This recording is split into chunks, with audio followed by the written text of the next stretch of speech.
আলাইকুম দর্শক। এই যে মিথ্যাবাদী রাখাল, এই মিথ্যাবাদী রাখাল আমাগো শারমিন কিন্তু আসলেই তাবা হো গায়ে, তাবা তাবা তাবা হো গায়ে। যে শারমিন, যে বিল্লাল, যে বাবু দর্শকের করুণার পাত্র হয়ে হাজার হাজার ভিউ কামাচ্ছিল, আজকে তারা মানুষের ধিক্কারের পাত্র হয়ে গেছে দর্শক। একটা কথা আছে, পাবলিক চাইলেই কিন্তু নায়িকা একদম হিট, না তো কিন্তু একদম ফ্লপ। তো আমাদের শারমিন কিন্তু ফ্লপ হতে হতে এমন একটা অবস্থা হয়ে গেছে, কি আর বলবো দর্শক। তো দর্শক, রোজ কটেজ হোটেল, এই হোটেলের নাকি সিঙ্গাপুরে কোনো অস্তিত্ব নেই। আমি একজন জনৈক রোস্টার যখন এই কথাটা বললো, তখন আমার মনে হলো যে হ্যাঁ, আমিও তো গতকালকে দেখেছিলাম, যেটা সত্যি কথা, কিন্তু আমার মাথায় আসে নাই। মিথ্যা কথা করে এত লাভ নাই। কিন্তু ওই রোস্টারের ভিডিওতে গিয়ে এক আপা কমেন্ট করেছে, এবং সেই কমেন্টের ইয়েতে মালয়েশিয়ার ফ্ল্যাগ দেখে কাপাকাপি শুরু হয়ে গেছে। তখন আমার মনে হলো যে শুধু কি মালয়েশিয়া ফ্ল্যাগ এইটা দিয়েই কি শারমিন ধরা খাইছে, নাকি শারমিন আরও কোনো ভুল করেছে? কেননা শারমিনের মতো যারা গোপন সুর হয়, তারা দেখবেন পদে পদে ভুল করে। পরে দেখলাম যে না, আমি আরেকটু অ্যানালাইসিস করলাম দর্শক, যে শুধু রোজ কটেজ হোটেল দেখলেই কি হবে, শুধু কি মিলালেই হবে রোজ কটেজ হোটেল? নিশ্চয়ই এটার কোনো না কোনো কাহিনী আছে। তো আপনাদের সুবিধার্থে আমি এখন রোজ কটেজ হোটেলের দুইটা দিয়ে দিচ্ছি, যেটা গুগলে আছে, যেটা শারমিনের ভিডিওতে আছে। ভালো করে খেয়াল করবেন দর্শক।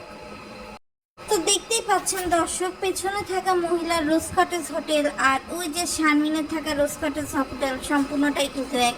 পরে দর্শক আমি দেখলাম যে আচ্ছা হোটেল রুমে যাক। হোটেল রুমে দিয়ে দেখি দর্শক, সে শুধু ডাবল বেডরুম নেয় নাই দর্শক, ডিলাক্স নিছে। ডিলাক্স একটা শ্রমিকের মেয়ে ডিলাক্স ডাবল বেডের হোটেল রুমে কি করে দর্শক, আপনারাই বলেন।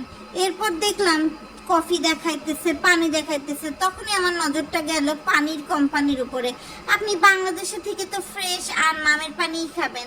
আপনি যদি বাংলাদেশে থেকে এখন ইন্ডিয়ার কিনলে পানি খান বা ইন্ডিয়ার অ্যাকুয়াফিনা পানি খান, তাহলে কিন্তু হবে না। খেতে হবে বাংলাদেশের ফ্রেশ পানি, প্রাণের পানি, আরও যা যা প্রাণী আছে তাই তাই পানি।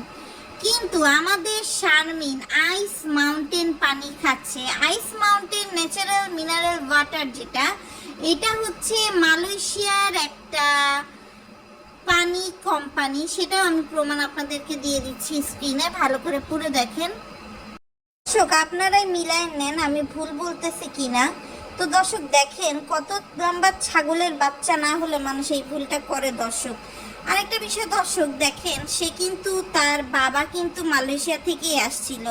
তো তার বাপ কিন্তু মানে অনেক টাকা ঋণ ধার ছিল। এখন আপনারা তো জানেন যে একটা ব্যক্তি যদি দেশে চলে যায় এবং তার যদি ধার বা ঋণ থাকে, তো বিদেশে যারা ব্যবসায়ীরা আছে, বিদেশে যারা সুগার ড্যাডিরা আছে, তারা কিন্তু আসলে চেহারা সুরত দেখে না। আমাকে একজন কমেন্ট করছিল যে আপনি কি হিসেবে বলতেছেন যে সে হচ্ছে ব্যবসা করতে গেছে, শারমিনের তো কোনো চেহারা নাই, মানুষের কি রুচি আসবে? এখন শারমিনের বাপে ঋণ করেছে, বিল্লাল আর বাবুর তো ক্ষমতা নেই দর্শক সেই ঋণ পরিশোধ করার। তো শারমিনকে আগায় এসছে। আর যারা এসব বাইরের দেশের সুগার ড্যাডি হয়, তাদের নেশা থাকে হচ্ছে এক এক সময় এক এক মেয়ে। তার চেহারা কেমন সেটা তারা আসলে রুমের মধ্যে রাতের অন্ধকারে চেহারাও দর্শক দেখতে যায় না। তাদের যে শারীরিক চাহিদা সেটাও যদি পূরণ হয়, তাতেই তারা খুশি। তো দেখেন, একটা ডাবল ডিলাক্স বেডে আসলে শারমিন ঠিক এই কাজটাই করছিল। তো এই মিথ্যাবাদী শারমিন এমনই কুকর্ম করতে দর্শক বিদেশের মাটিতে পা দিয়েছে, দেশে শান্তিমতো একটা দেশে সে যে গেছে, মালয়েশিয়া, যেখানে ফাতেহা নাজনীন আছে, যেখানে আপনার হচ্ছে শাহিন ছিল, যেখানে আরও অনেক আত্মীয় স্বজন আছে, ওদের অনেক মামাতো ফুফাতো ভাই বোন আছে, শান্তি করে দর্শক সেখানেও কিন্তু দেখাতে পারেনি। সে কি করেছে, যেহেতু সিঙ্গাপুর মালয়েশিয়ার পাশাপাশি দেশ, সে সিঙ্গাপুরে একদিন ট্রানজিট নিচ্ছে দর্শক, এবং সেই একদিনে কিন্তু সে সিঙ্গাপুরের আঙ্গুলা মস্কিউ, বাংলা মার্গ, রংধনু রেস্টুরেন্ট, তারপর সুপার শপ, সবগুলোতে গিয়েছে দর্শক। দেখেন, একটা সিঙ্গাপুরের সুপার শপে পর্যন্ত সিঙ্গাপুরের পতাকা দেয়া, সেখানে একটা হোটেলে তো কোনোভাবেই মালয়েশিয়ার পতাকা দেওয়ার কথা না দর্শক।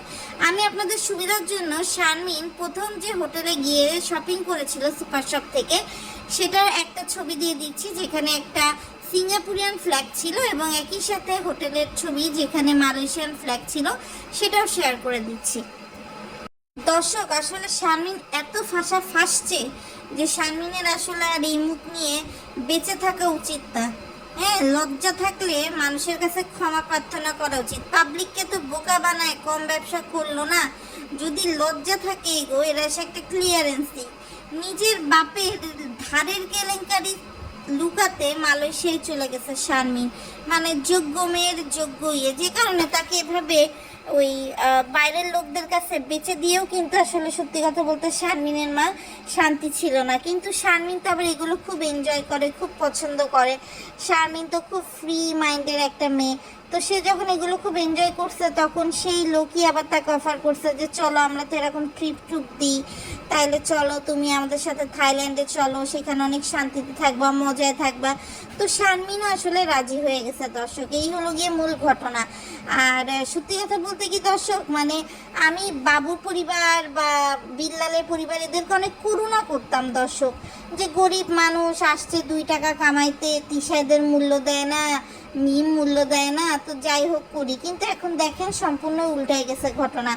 আর এরা সবসময় মিমের বাড়ি থেকে দর্শক ভোরে ভোরে খাওয়া নিয়ে যায় আর দেওয়ার বেলা একদমই কিপটামি করে। কেননা কালকে যখন আপনার কোহিনুরের স্বামী আসছে, কোথায় আপনার